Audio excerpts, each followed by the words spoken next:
I was pregnant with my second child, and then didn't really like, things were going great.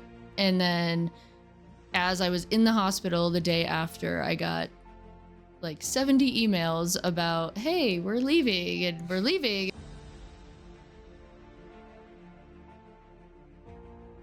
A lot of people will start working out because they're having trouble in their marriages or their life in some way. But if they are having those challenges at home, then they struggle with their health and fitness, or like emotional eating, or just showing up. We can help people in these two ways, home and health and happiness.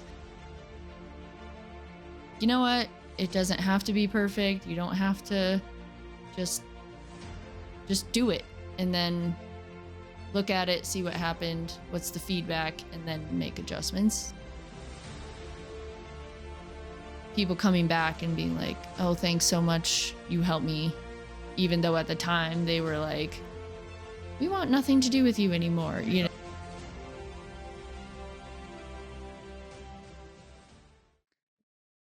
Julia, it's been 30 years. Well, plus or minus a couple it has. years. Yeah. A long time. A long time.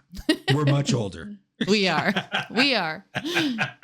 But still the same. That's it. It's like we just picked up, It's so true. Yeah. Tell me what you're working on. What am I working on? Well, right now I own Good Life Real Estate I live in Erie, but we serve kind of all over the place, and I have a husband and 3 kids, a brand new puppy. Life's busy. Life is busy. Wow. So, yeah. Did you ever picture yourself because I picture you like very goal oriented and like very high standards, like we talked about just before we got on. Is this where you saw yourself? Sort of, I would say. I always pictured myself with a family and doing that. We grew up in Louisville, and I never really saw myself going too far out of it. I loved where we grew up. Yeah. So that part, yes. But I started off more in the fitness area than the real estate zone. So that was kind of a new addition to my life goals. So what is it that attracts you to the fitness industry or just the fitness arena? I mean, I just always was working out, I think, always in sports. So we grew up, my dad was always our coach with everything. I have an older brother, you know that. Yep. And I think part of it was him. He was always pushing me to be, involved with whatever he was into. So, example, when we were little kids, he had a tree climbing club because we had really big trees in our front yard. And if I was not capable of meeting the expectations, even though I was 3 years younger, that was not okay. So it was always like, come on, you're doing this, you're being part of it. So that was good and bad. Was that like your relationship with him? Because I had somewhat. a pretty close relationship with him, and of course you did, but what was that like growing up with him? Yeah, he was, like I said, always kind of pushing. He was very sports minded as well, into like the sports of basketball, baseball. We did all the sports. We always were in sports. And so, but he would, keep me like, you're gonna do this with me, sort of thing. Like no he never option. left me out. Yeah. But, he always, with like the group of friends, like you guys, we were always involved, me and all the other little sisters that, you guys always included us. So we always wanted to keep up, be part of it. So we saw you as our role models, and like, we're going to have that same friend group and that same thing. So, it was always a push to like keep up, I guess. Yeah. So what? Yeah. It's just you two, right? Growing up. Yeah. So that's, that's always interesting. I never had really siblings that would push me. I mean, cause I'm the youngest. So I have 3 older sisters, but they're much older than me. And, it was either nephews or cousins or whatever else. So, I never really had that in my home where it was like someone else was holding me accountable. Right. So that's kind of a blessing that you had that. Yeah. I mean, it was fun, and it was, I mean, at times I was like, okay, like I'm good. Back off, man. I just want to play Barbies or something. Right. Leave me alone. But at the same time, having him to be the playmate, I guess, and also just like, hey, let's go do this. Let's, go to the rec, go to tennis. Let's go whatever, set the tone. It was. And my dad too, he was always very active with all of you, I feel like. Mm-hmm. So, and just himself, like he was a runner and, always in that fitness zone. So yeah, it was just what we did. We always did everything together as a family. And that's one thing I wanted to talk about was the running aspect. Cause I always saw you running. Like I would, like even in high school, I'd come out and I'd be like, oh, there's Julia. It's like, either like, was it cross country or was it track or was it both? Both. Okay. I did both. Yeah. I started in middle school with all of that. So, I started out in middle school. I was like sprinter person. Thought I was a sprinter person. So I started there, and then I got an experience in middle school track. We had to run a mile, and that was hard at that time. 4 laps. 4 laps. 4 laps. I remember that. Yep. It was part of our like PE class. Right. I don't know if you remember doing that, but we had to time trial ourselves. Yep. And then I was trying to keep up with this kid in our class, and it was a guy. So, the competitive, like, okay, game on. And, but I got that feeling that you hear about like the runner's high. So just like getting in the zone, and I was just sort of like meditating as I was going, and I didn't beat him, but, I felt that. And so that was kind of my first taste. Do you remember your time? Of that? I don't. 4 minutes? Yeah, right. Yeah. Still trying. Yeah, still trying 4 minute mile. Yeah. Maybe someday. Was that the kind of just it kind of catapulted from there? I mean, did you fall in love with running? No, I wouldn't say that, but okay. I think I just was like, okay, this is what working, like getting that workout feeling where you're pushing yourself, and then you go through that hard part, and then you find the zone. Like that kind of propelled me into that arena, I would say. Has that helped you? All around. Like trying to like have that mindset, that strong mindset of just get past the hard stuff, and then you get in that zone and then cruise from there. So yeah, for sure. As I was thinking about our topic of running, I was thinking, that's really what it takes. There's always just that first 4 or 5 minutes, and you're just like, oh, why? Or as an adult, like getting to the gym is the hardest part. Showing up is the hardest part. Once you start, your body's like, okay, I got this. I can do it. And then just sort of, okay, keep going. Like push yourself to find it. I had a personal trainer for about 3 days. And he'd always talk about, you just got to show up. Like, just get to the park. Like, even if you go to the parking lot and sit in your car. Yeah. That's a win. Like, you don't even have to go in. Yeah. Just get to the parking lot. And you know that if you get to the parking lot, you're going to go in. Right. And then you're like, all right, I'm going to go in, and then I'm going to get on the treadmill, and I'm just going to do a minute for a mindset thing. Right. And then I'd stay for 30 minutes. Yeah. And then, so it's just the start that's so hard. It is. And everything. It's like it is fitness and diet and anything you choose really to excel in. You got to get through the hard to get to the easier. That is true. So yeah.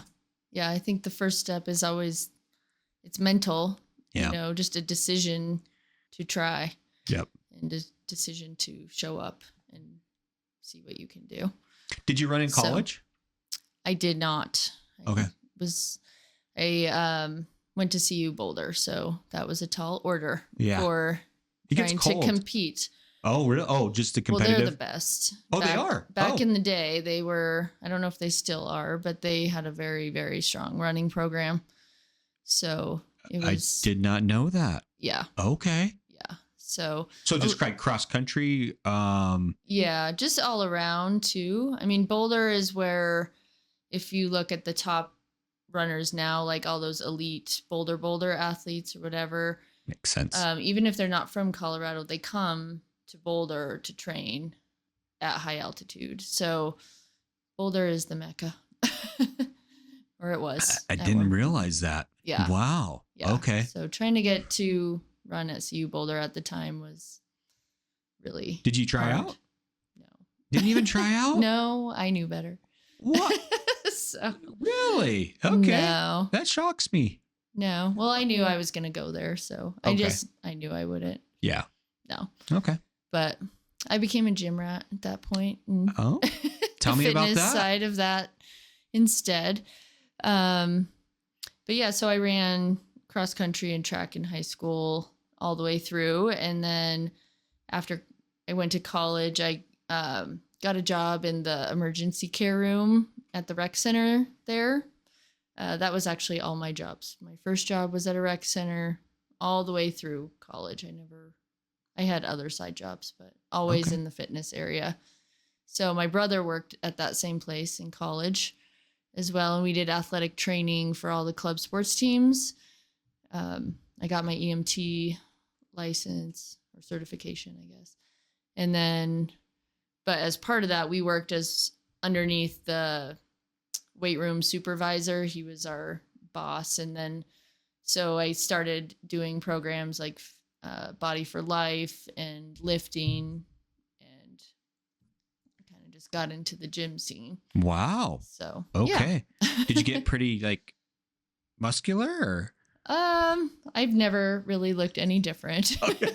So I've been, I think that's a myth. I feel like that if you start lifting weights as a woman, that you're just going to get into this bulky like bodybuilder phase, but that takes a whole different set of things to get there. Yes. So we had a guest on that's a woman bodybuilder, and it takes a different kind of path. Exactly. Like it's different. Yeah.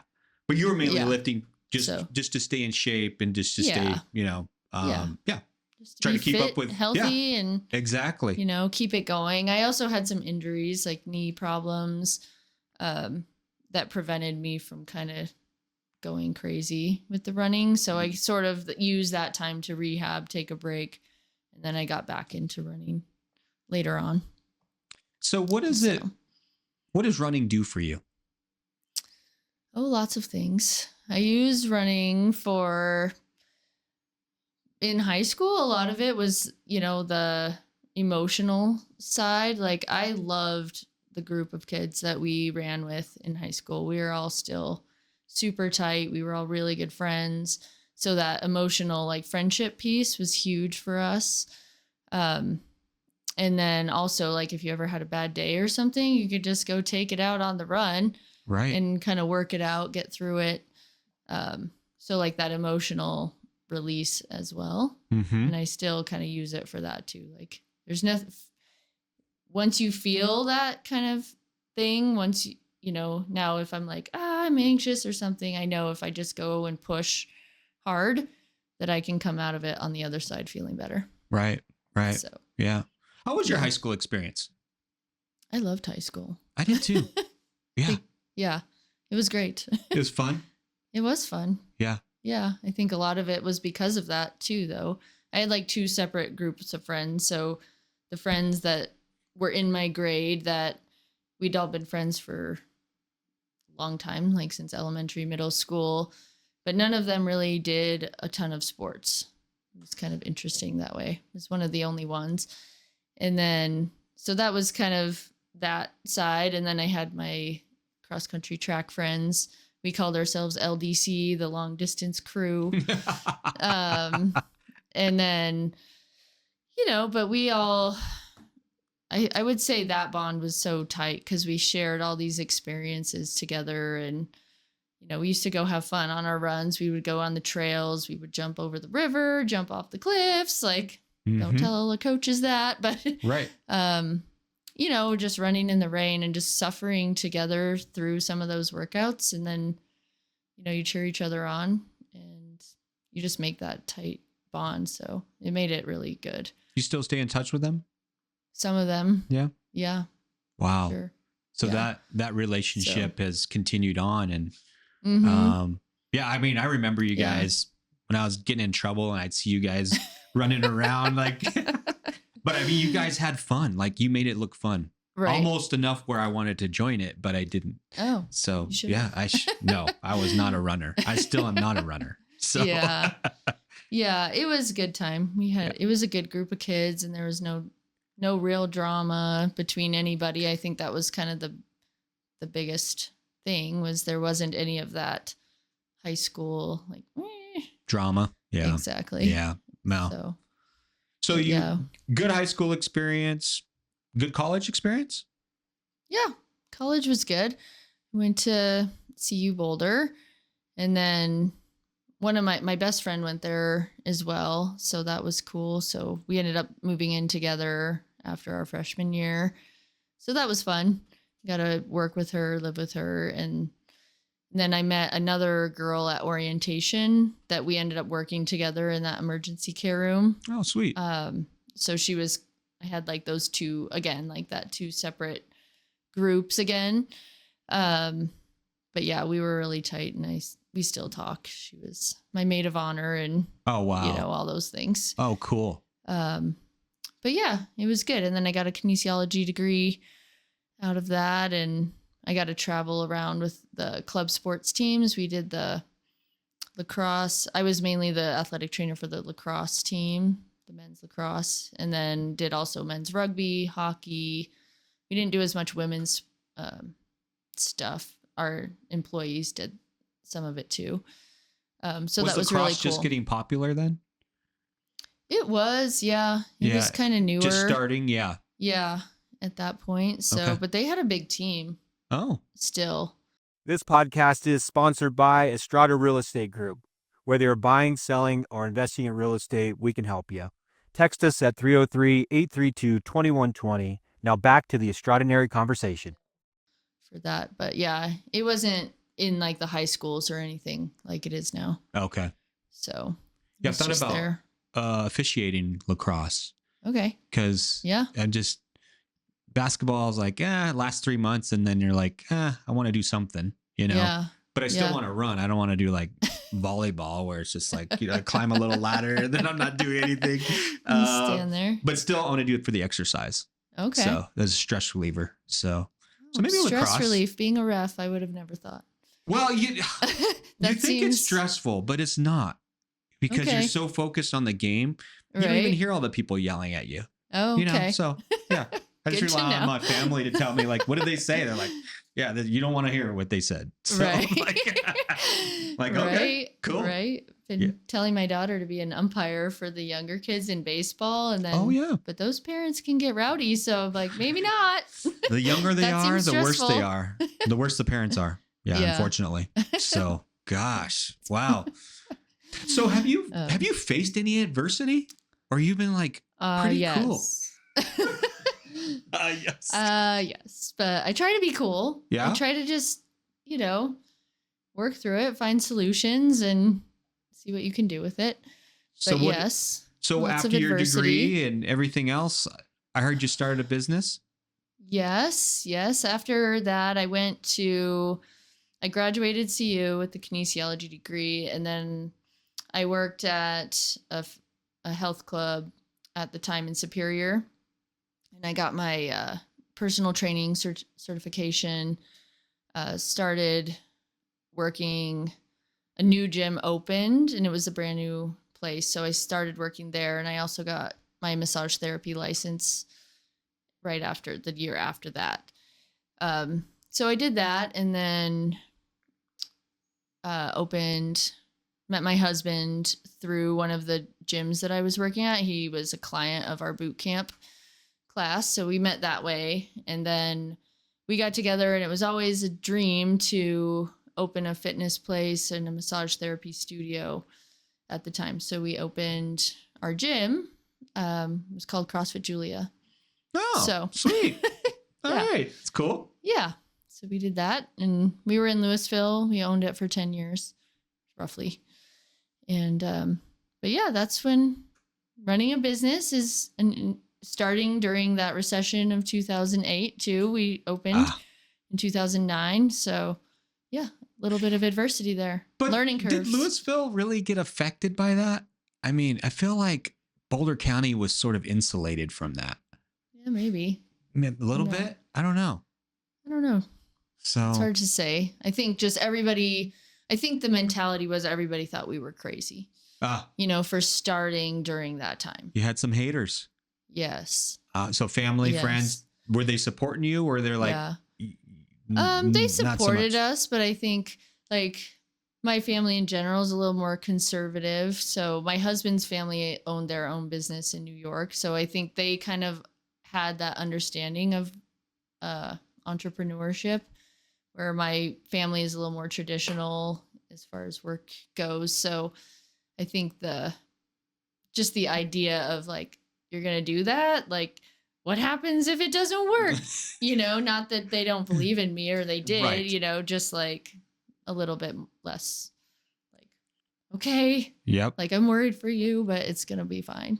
Were you worried? So, no, not really. I think I was hopeful, and a little bit. I'm always a little bit looking for the risks involved in things. I'm more conservative than my husband.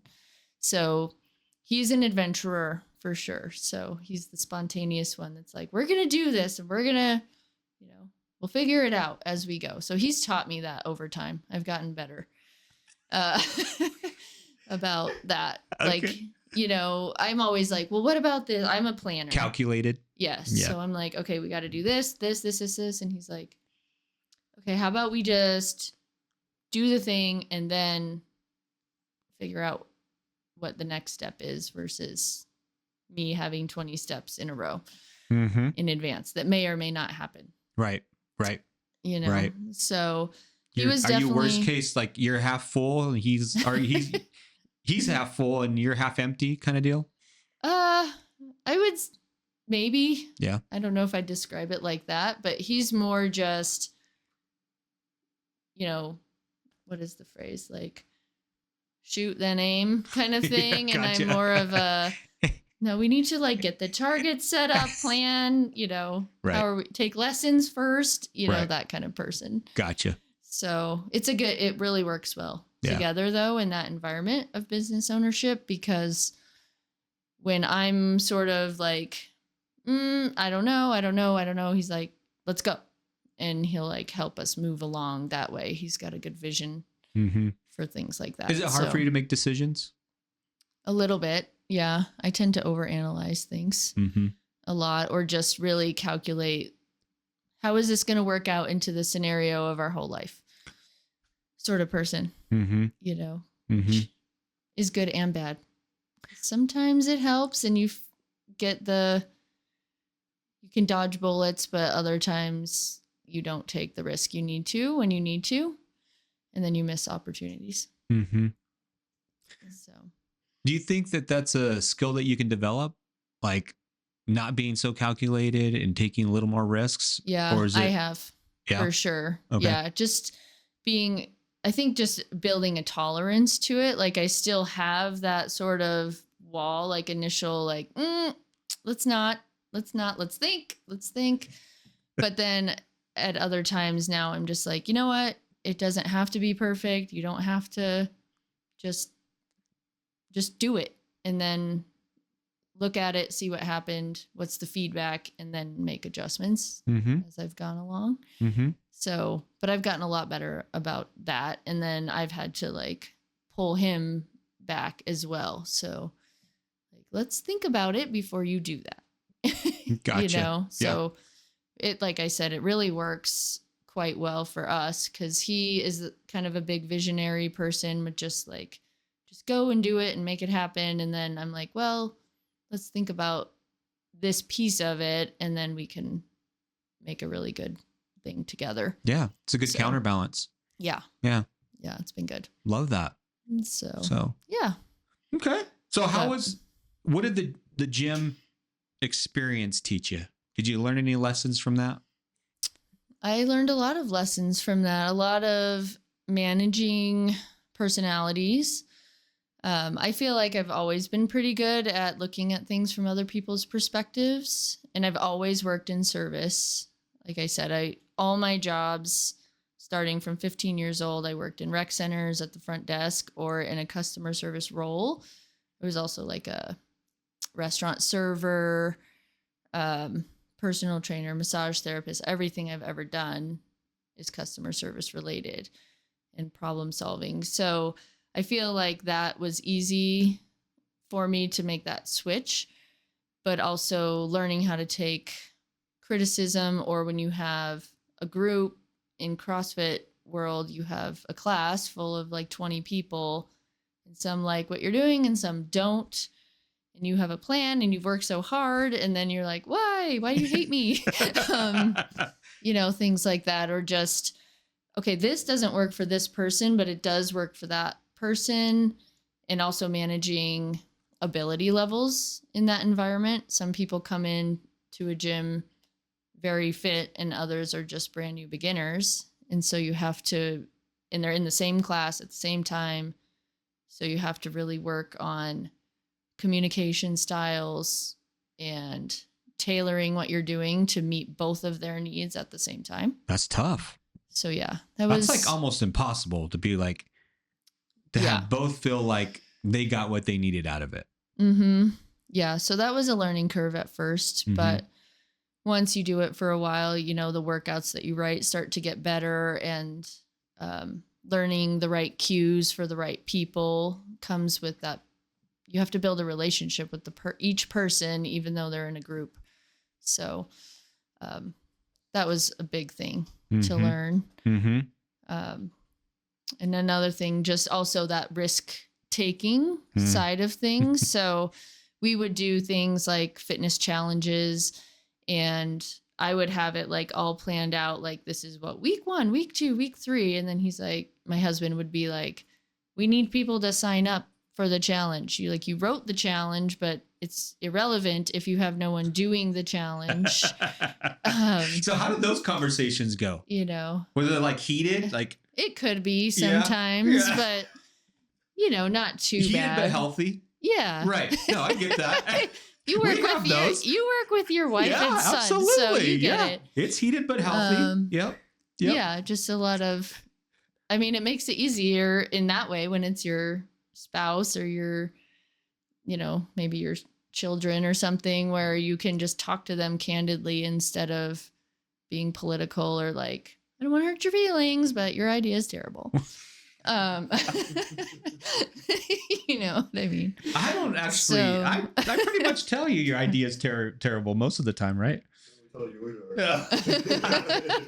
Right? So it's a little more honest when it's your family, but because of that, you're just like, it can also get, interesting. Yeah. Like, I need a break from you. Yeah. Or a lot of people actually ask me a lot, like, they're like, the moms in my mom circle are like, well, my husband's gone all the time and your husband's home, and that's great. And I'm like, no, it isn't. Like, we need to take vacations apart from each other, or time away from each other, instead of, because we're always together. So, right. So it's good. We're always like, yeah, you do your thing, I'll do mine, and we'll take that time. Mm-hmm. It's a little different when you work with your family. Yeah. You know that. Nope. I get it. I totally get it, So, do you feel like you could have been prepared for that situation a little bit more, or maybe knew something back then that would have helped you? I don't know. Did college teach you anything about that? No, definitely not. No. No. College was more about, the science behind the body, the anatomy, the physiology, psychology, more of the sciencey side. So that was something. Did they ever teach you mindset? Not really. I took a sports psychology class, but it was an elective, and it was just one semester.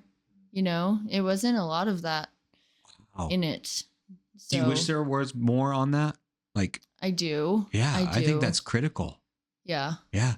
I think a lot of, if you have like an entrepreneurship mind, I feel like colleges, I don't know, maybe there's some that are more focus on that. Like CU at the time was a research school, so they were much more into that side of things versus like the real life skills of how to run a business, how to get a job, how to, that kind of mentorship would have been helpful. Well, I talked to my daughter who went to Leeds Business School, and I talked to her about mindset and things like that, and she's like, no, we don't talk about, we never talked about it. So I was like, no, I think that's kind of a big deal. It is. Yeah. That I needs feel like to have more focus. Right. Mm-hmm. Especially now. I mean, we both have, your kids are older than mine, but with mine, they have the phones. And my daughter she's 14 and she's getting into competitive softball. She's going to high school next year. And so right now it's a lot of talk about this is how you need to mentally prepare for what you're going to be up against and what you're planning for. But they struggle because they have a lot more distraction, I feel like, than we had, where it was, I mean, they also have way more pathways to get where they want to go. But for us, it was pretty just cut and dry. This is how you do it. And then, but with them, I'm always like, you need to reevaluate, like, on her softball stuff. If she inherited my perfectionism in planning. And so I'm always like, you got to find the flow. You got to just feel it, but then now that she wants to like make varsity on her team, she is struggling. She went to practice with the high school kids and she's smaller. She's like 5'2" and they're like 6 foot. And so she's intimidated by them. And so I've been talking to her a lot about, what's inside, what is your preparation, what have you done in advance to sort of mentally prepare yourself for being intimidated. Right. And we're still working. Do you think there's a mindset coach out there that might help her? There are some. Yeah. Yeah. A lot of the organizations use them or say they're going to use them. But we just haven't got there yet with her. So starting that new, like survive middle school thing. And then now we're here. Now we need to get more serious mentally. Is she your oldest? She is. Okay. Yeah. So there's not an older sibling that she could go to and get advice from because mom and dad don't know anything. Right. Yeah. Yeah. She listens actually pretty well. We're pretty blessed in that way. I'll say that much. Okay. She does take advice and listen. And even if the moment she's like, you don't know what you're talking about, but then I'll like hear her say something or she'll do it begrudgingly. Yeah. But she does listen. She does it. Yeah. Which is that's really cool. Nice. Yeah. Yeah. Yeah. So, wow. We'll see how it goes. But so, 14 is a tough age. We have a 13-year-old and okay. She's all of 13. Yeah. All of 13. Right. It's like she'll be an 8th grader and it's like, one more year and then high school. Right. Man, it's going to be a tough 4 years, I think. So hopefully 5 years, I guess. So goodness, I don't know. Hopefully not. Well, we've already had 3 go through it and it wasn't that fun. No. Yeah. All right. Well, he looks to turn out okay. Yeah, I guess so. Yeah. Yeah. We didn't kill you, so that's good. So you have this business, you do it for 10 years, which is pretty freaking phenomenal. I mean, to own a business for 10 years in a tough space. I mean, it was a very competitive area. I mean, you guys had to do pretty well. I mean, that's a win. Yeah, it was good. When we started, it was 2009. So there wasn't a lot of CrossFit gyms in the area at that time. Right. Which was a good thing. But we did, out of respect for the other gym owners in the area, try to like find a different location or locale. So we weren't right next to each other, which is something now that is not the case because they're everywhere. Yep. Like Starbucks. Yep. So we did that. So we were kind of the only one in Louisville for a while. And then as CrossFit grew in popularity and became the trendy thing to do in that time, that's when things started like popping up. And that was another, you asked about adversity. So that was one that we really had to overcome, because we had to start hiring coaches as we grew our clientele base. And then, then they started leaving and starting their own things. And taking clients too. So yeah. One of them was really challenging for us because they did that. So I was pregnant with my second child, and then didn't really things were going great. And then as I was in the hospital the day after, I got 70 emails about, hey, we're leaving and we're leaving and we're leaving, because they had been working behind the scenes to start their own. Just basically gutting your business. Yeah. Yeah. So that was quite an adversity in that moment. That was really, really hard. How'd you deal with that? Well, I was in the hospital with the child. So I was just, in there, all the emotions of being a new mom and everything else. Yeah, exactly. But my husband had to deal with it outside, so I wasn't there. So I feel bad for him because he kind of missed that a little bit. It was full of stress. Sure. Because I just got to bond with the baby a lot, because I'm like, oh, life is hard right now. Yeah. But here you are. Yeah. He did not sleep in the bassinet in the hospital. Right. I just snuggled him the whole time. Yeah. But yeah, he was out there kind of managing that and trying to do damage control and find out what was going on. But that was hard. But, that happened to us several times in our experience in those 10 years. So, we kind of learned also lessons of how to pick employees and not just go into it blind all the time about, oh yeah, you're, awesome. You seem cool. Yeah. Come on board. Exactly. Mm-hmm. Yeah. So we got a little more wise on how to choose who you hire and then who you trust. And, but also just how to navigate that situation as well and how to rebuild. Because we had to do it 3 times. So after the third time, you're just waving the white flag. You're like, we're done. We're done. Well, the third time, was it the third time? Yeah, that one was also kind of brutal. But luckily at that point we had some members who were very loyal, and they alerted us in advance. So we kind of knew what was coming and knew how to prepare. And then we started making moves at that time we were in we had 3 locations as well. Oh, wow. Yeah. Okay. Yeah. You got big. Yeah. Yeah. We got big, and then we went into a retail space.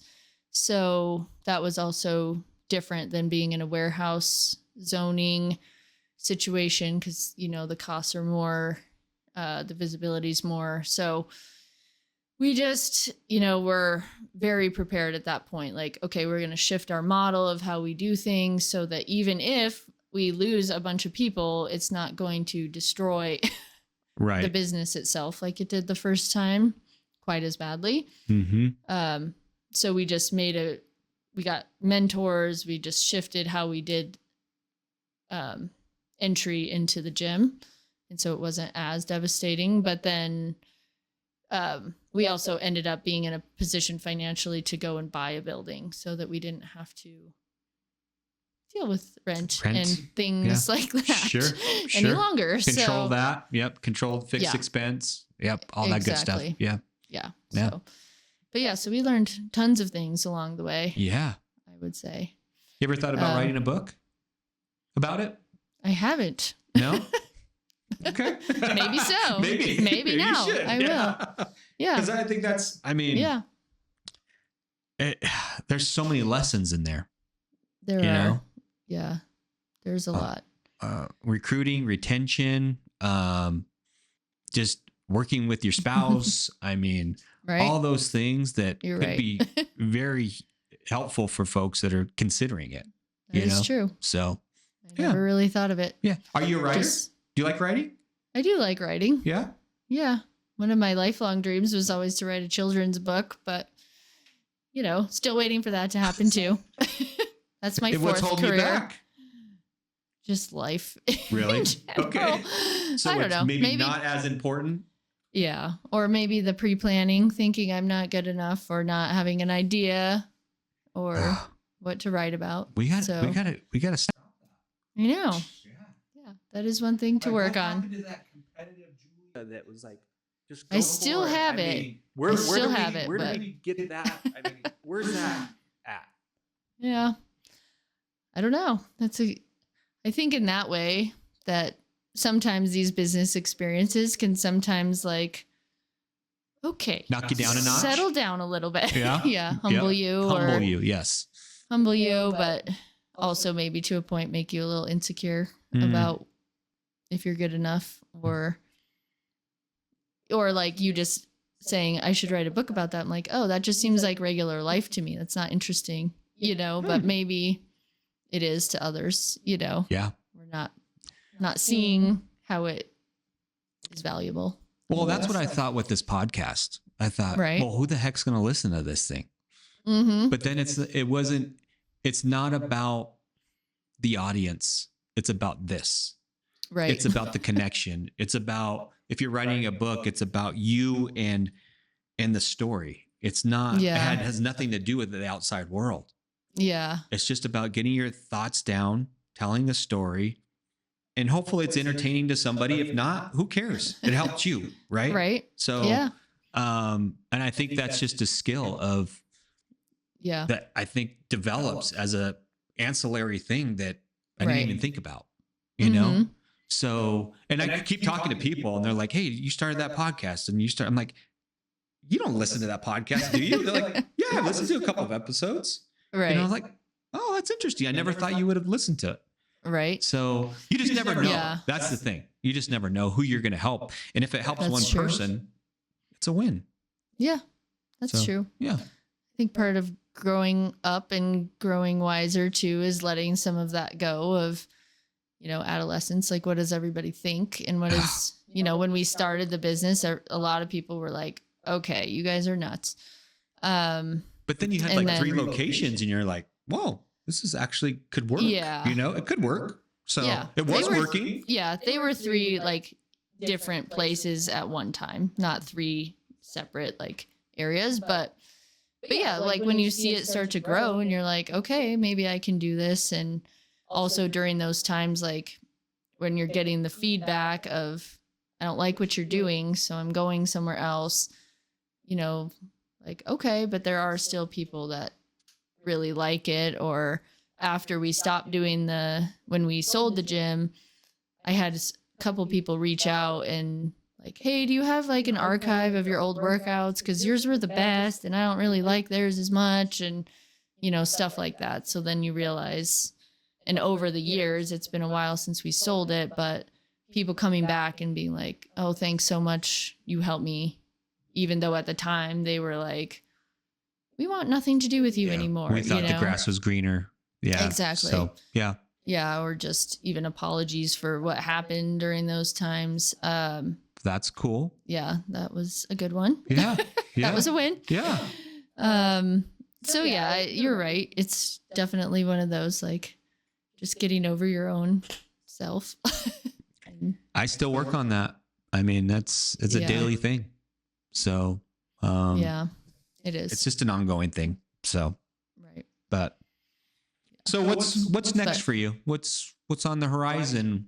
What's on the horizon? Well, I'm trying to, started the new business, the real estate business in 2016. So that came about because while we were doing the gym, one lesson I learned in that too was that for people's fitness and health to go well, their home has to be okay. A lot of people will start working out because they're having trouble in their marriages or their life in some way. But if they are having those challenges at home, then they struggle with their health and fitness, or like emotional eating, or just showing up, or, things like that. So I started to see that connection in certain ways. And then my husband wanted to start, getting into investing and things like that. So when we did that, though, it was just like, okay, we can help people in these two ways, home and health and happiness. Mm-hmm. And so I've been doing that since 2016, and that's rewarding in different ways, but it also has a lot of the same lessons as far as helping people change their life in a very positive way, mm-hmm. and going through the stress of the situation, but coming out tougher on the other side, getting through that hard part until you find the flow. So yeah, I think it's very parallel, but mm-hmm. We're trying to, some of like, it's just me and my husband because of some of the things we learned about having employees in the gym. You're reluctant to hire people? Yeah, a little bit. So maybe growing that over time, growing it, but I kind of like having that just smaller boutique feel. Yeah. Mm-hmm. Yeah. Mm-hmm. And not having to follow some of the rules that some of those bigger companies have. Mm-hmm. Mm-hmm. But yeah, I mean, other than that, and just trying to get next year, we'll have 3 kids in 3 schools, high school, try to get these kids on a pathway to success. Yeah. Yeah. So, yeah. What do you feel like you do really well? Really well. I feel like, well, one just random skill I have is just I'm very good at organizing a calendar. Okay. So scheduling, managing our household activities and getting, like, I can see it in my mind before it happens. So, or just getting, because with 5 of us and my daughter plays competitive softball. My son is starting to play competitive baseball. And then my youngest son is a professional motorcycle racer. Wow. And he's 7. Wow. So, okay. Yeah. So doing all those things, but my husband obviously has to help my little son. So me managing everything else, plus owning the business. And I also work at the school, the elementary school. And so 2 jobs, 3 kids, all competitive and traveling. It's a lot. So, but that is one skill that comes in very handy. Yeah. Yeah. So, I would say it's critical to your getting everybody wherever they need to go. Right. Yeah. Yeah. And then also, that helps, real estate side. It's keeping things in order, making sure things happen on time. Mm-hmm. It's really helpful that way. But that, and then I think just another thing I have always felt I've been good at is just being able to sort of, how do other people feel about these situations, or picking up on those types of cues with people, like they're not liking that, or they are. I mean, it can be good and bad too, just because sometimes I over worry about what other people are thinking or feeling, and I'll adjust myself accordingly.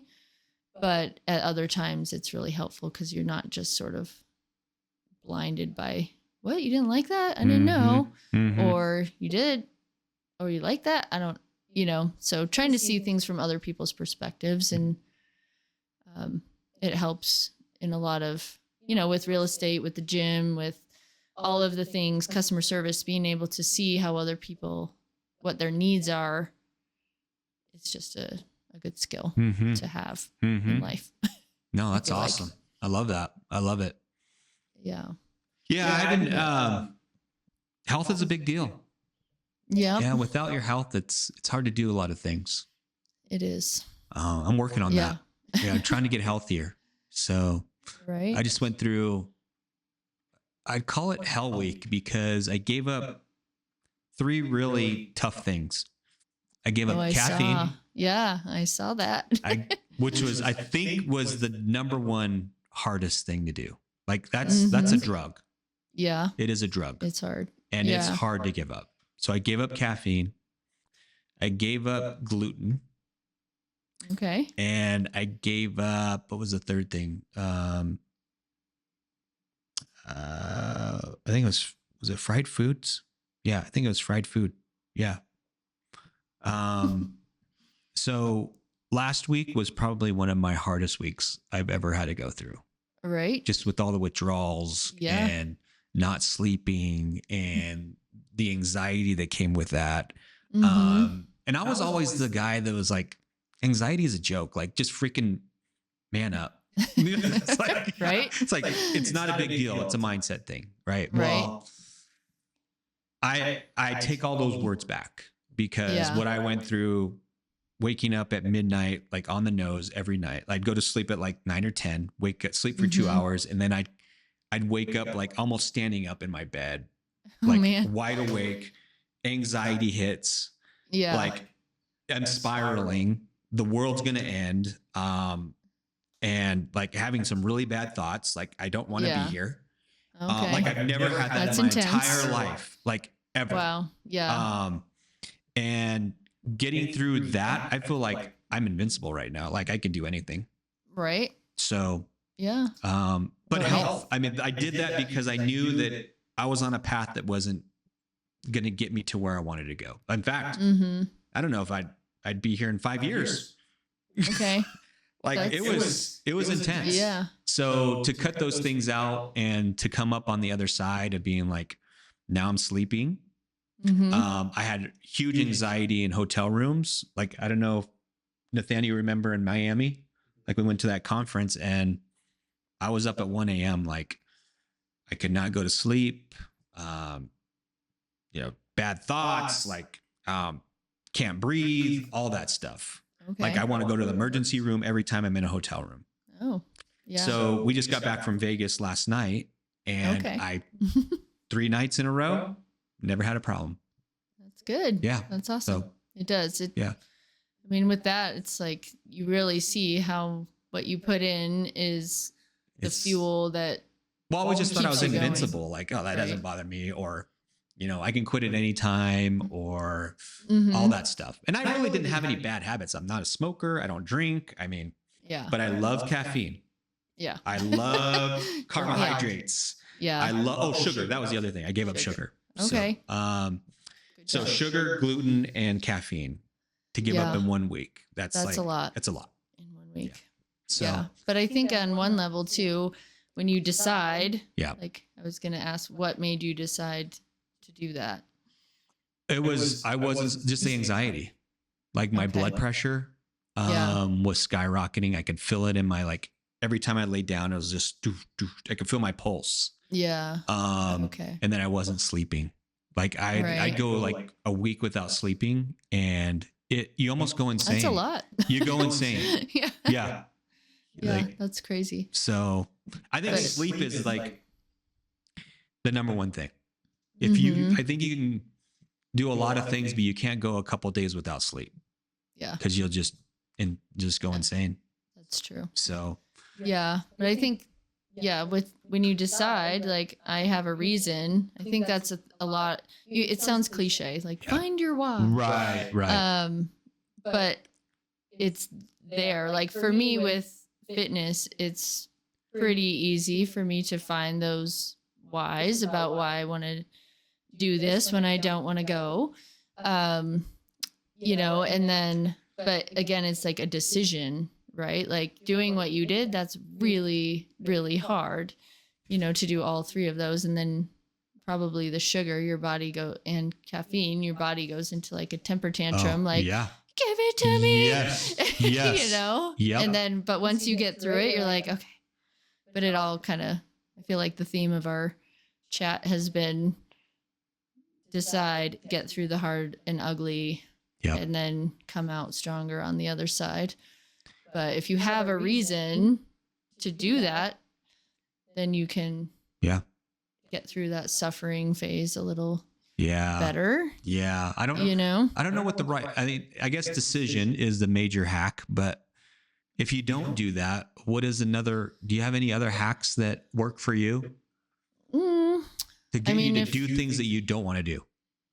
Yeah. So I do a couple kind of tricks. Like, the other day I went, normally I'm a gym person. Like, I like the gym. I call myself a gym rat. That's my happy place. But but I do sometimes get bored. I've been in the gym since I was in middle school, which is a long time. So, but like on the treadmill, I can run at a certain pace. And then the other day I went and ran outside. I was like, this is so hard. Like, why am I doing this? It's so much easier. And I looked down at my watch and I was like, oh my gosh, you are so slow. Like, why are you running? You're walking. Just walk. Like, but I'm like, why can I do this on a treadmill, but I cannot do this out here? Oh, that's interesting. The same pace. But it was just so much harder mentally. I don't know why. Wow. Which I didn't used to be. In high school, we ran outside all the time. Right. So it was opposite. Right. But now it's like, okay. So then I was like, all right, just get to, my house is kind of at the bottom of a hill, and then you have to go up a little bit, and then there's a lake that's flat. So it's like, okay, just crawl to the lake, be okay with it. But my mental hack in that moment was just be okay. You're out here doing it. One phrase I tell myself with running is you're lapping everybody who's sitting on the couch right now. That's a good way to look at it. Okay. All right. You're lapping me. Right?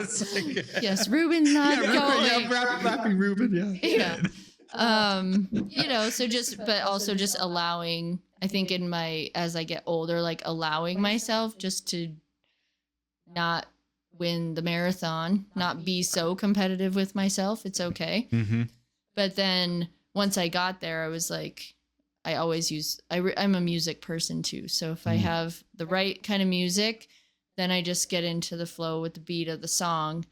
And then I was like, okay, now you have to go one lap this way and you have to push. And then I stopped, took a break, and then it's like, okay, now we're going to go this way and we're going to push and see how fast we can go versus, and then it's like, okay, and then just crawl back home, but, and then afterwards I'm like, okay, I survived, I did it and it's fine. Yeah. And I'm better for it, right. And be happy with it. But I use little mind tricks like that. So like mixing it up how I do it, or if I'm on the treadmill, I'll do things like, okay, 1 minute at this, and then I'll change something on the settings, 1 minute or 30 seconds, or, do different workouts in general. Like some days it's speed, some days it's hills, some days, it's that. But I play mind games, or if I'm outside before, things like run to the tree and then you can take a break, or run to the next, run 10 cracks in the sidewalk. Right. That kind of stuff. Cause then it takes your mind off of the feeling of, my body does not like this. And also knowing too, like mindset wise, your mind is going to give up before your body is going to give up. Mm-hmm. Wow. And a lot of people don't think that. They're like, this hurts, like the pain of running, the lactic acid or lifting or whatever you're doing. You're like, this burns. I don't like this. But it's up here that's telling you that. Wow. You just learn to embrace that. Yeah. And just know that it's coming, right? I know that I'm going to start thinking this way. So let's just deal with it. Find a distraction. Yeah. Mm-hmm. And then all of a sudden you did the thing and you're like, oh, yeah, I didn't die. I'm okay. I lived. I'm going to be sore, but. Have you done the 75 hard? I have. Yeah. That's a good story too. So my husband has done it, I want to say 9 times. 9 times. Yeah. In a row. How many did Connie do? Oh yeah. She's been doing, yeah. That's nuts what she's doing. Yeah. But so he's done 9 it. times? Yeah. He's a very the intense full person. 75 hard, the gallon of water and the outdoor workout, the indoor workout, all that stuff. He's very disciplined. We need to have him on the show. So, yeah. Yeah. Sean, right? Sean. Yeah. Yes. Yeah, we need to have Sean. Sean, if you're listening, we need you on the show. Right? Yes. He's an interesting person too. Yeah. He has a lot of hobbies. I would like you. I would think so. You're married to him, you know? Yeah. He has a lot of really cool hobbies. Oh. But yeah, so he's done it. So then, what year is this? So when my middle son was in 5th grade, he just finished 6th. but we did it as a family Ah. together. So as a fifth grader, he did it? Yeah. So Wow. she was 7th, 5th, and a first grader. And he did it too. I mean, we modified it for the kids. Obviously, they, we counted PE class for them as, their workout or something. But the older two like went for walks as their outdoor walk. And then the diet portion of that they did no sugar. And it was really cool because my 5th grader, they did, all the end of school things like an ice cream social. Oh, and they had to skip it. And they had it. And the school asked, like, do you have any special things? So I said sugar-free ice cream. They didn't get it for him, which was frustrating that they asked and didn't do it. But he didn't do it. He didn't cave. Wow. He just made it through. They did the whole 75 hard. And they, How'd you do? So I did okay. Yeah. Like for me, the water thing, a lot of people, it's the water. It is the water. A gallon of water is a lot. Yeah. Not too bad for me. Yeah. Because I don't have it right now. It's in the car, but I carry an emotional support water bottle. Yeah. Yeah. Yep. So it's with me everywhere. So I feel like that part isn't too bad. My husband thinks that's the hardest part. Yeah. And then just because we've done a lot of like nutrition stuff through the gym and all that, like I know what it's going to be like to give up sugar, or I'm like you, I like sugar and carbs. Mm-hmm. So I tried to do, mine was no sugar, and then I did less carbs. So I told myself like once a day for starchy carbs, but then I turned it into like once a week as I got momentum building. Yep. So that was a good challenge. And then the other hardest part of that is taking a selfie every day.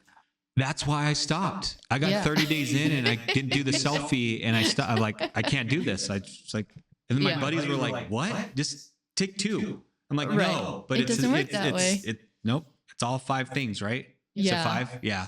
Yeah. Yeah. So you have to do them. But I mean, I feel like the 75 hard is very much so a discipline mindset challenge. Because it's not that hard to do. If you just if you're not used to working out, go walk. Right. You don't have to. The first time my husband did it, he tried to do like 2 hard CrossFit workouts a day. And he burnt out on it. And he was just like, okay, like, whoa, nope, that's not how this works. So, but also just knowing like, okay, that's what his mindset was, but then changing it and being humbled and like, okay, no, that's too much for me. So there's a lot of lessons to learn about your self-control. And I love that. I think I'm going to start one like soon. Yeah. Maybe June 1st, Sunday. Okay. Game on. Game on. Done. Yeah. 75 hard. Let's do it. I'm in. Okay. I'll do it. All right. Can be accountability partners. You too. Yeah. I just threw you in there. Yeah. I would just have to figure out the diet because I'm already not doing the you can just do what you're already doing. Yeah, just keep it up. Yeah. No caffeine, no sugar. And what was the other thing? Gluten. No gluten. Yeah. That one's tough. So it's basically just protein. No fried food. Yeah, no fried food. Yeah. Protein and veggies. You can do it. I hate veggies. I hate veggies. I'll just stick a bunch of meat in my mouth. That's it. So, carnivore diet. Carnivore diet. Yeah. Yeah. I guess so. Yeah. Yeah. Yeah. But it definitely, I feel like doing the fitness challenges or just pushing yourself in that way can teach you a lot in other areas. Absolutely. As well. Yeah. So, yeah. If you're winning in fitness, like you're very rarely losing in other areas. Yeah. Yep. Yeah. Because you have the energy. Right. Yeah. The energy is a byproduct. And that's without energy, it's like, it's so tough to do anything. Mm-hmm. So, yeah, you don't have the energy for the mindset. You don't have energy to actually do the thing that you're trying to do. And then that just causes stress. And then you just start spiraling. So, yeah. So, for sure. Cool. Was there anything else you want to cover? Well, before we wrap up? I don't think so. No? I think we got it all. Okay. I don't know. Just hope people get out there and try. Yeah, you know? That's right. Just start and be okay with yourself. where you're at, you know. I think a lot of people, that's another, like my husband on the 75 hard is you don't have to overestimate your abilities, or just with anything. Like, I don't know, with your podcast, if you're like, oh, it's got to be this and that. And I used to be that way. And then he talked me into just doing it. You just got to do it.